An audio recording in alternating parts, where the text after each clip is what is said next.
Bonjour, je fais cette vidéo pour vous présenter mon dernier logiciel, un logiciel d'analyse de finances.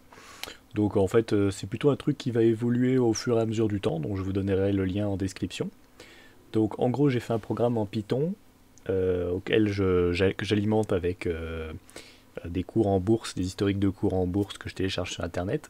Et lui, il crée des fichiers JavaScript qui contiennent des variables qui contiennent toutes les données qu'il a analysées. Et après, là, avec une interface créée en PHP avec Bootstrap, on peut voir ses résultats. Par exemple, si on clique ici sur Palmarès, on a toutes les actions classées en fonction de différents indices. Par exemple, là, on a celles qui ont eu la plus grosse croissance pendant l'historique, celles qui ont été les plus volatiles. Là, on a les croissances les plus fortes sur une journée, les records détenus, les plus grosses croissances moyennes.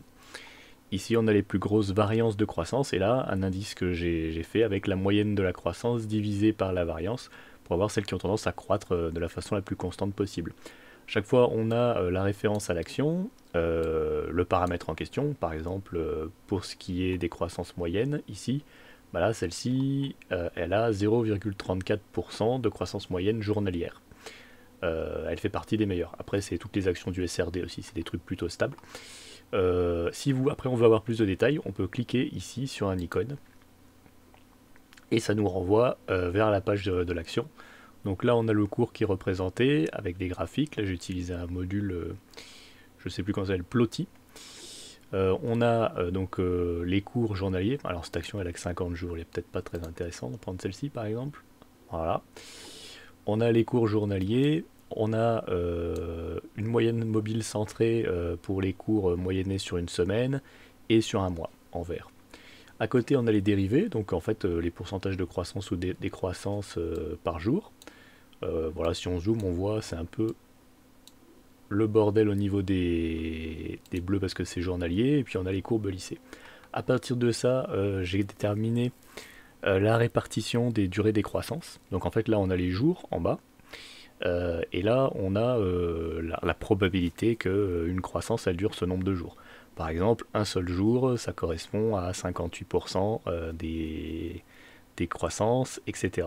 Et puis ça descend très rapidement d'affilée. Après, on a ces mêmes courbes pour les moyennes autour de la semaine et du mois, et donc on voit que ça a tendance à s'aplatir quand on lisse les courbes, ce qui est normal.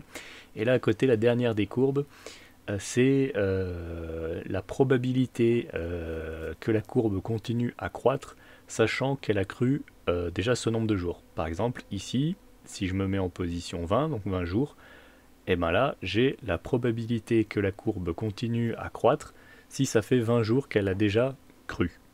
Donc là, 90%.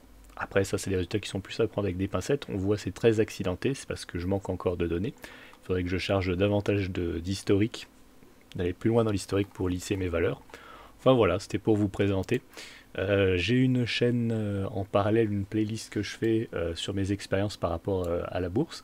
Et en fait, au fur et à mesure que je vais développer des nouvelles études, je vais les implémenter donc dans cette ébauche de programme qui m'affiche mes résultats, mes palmarès, etc.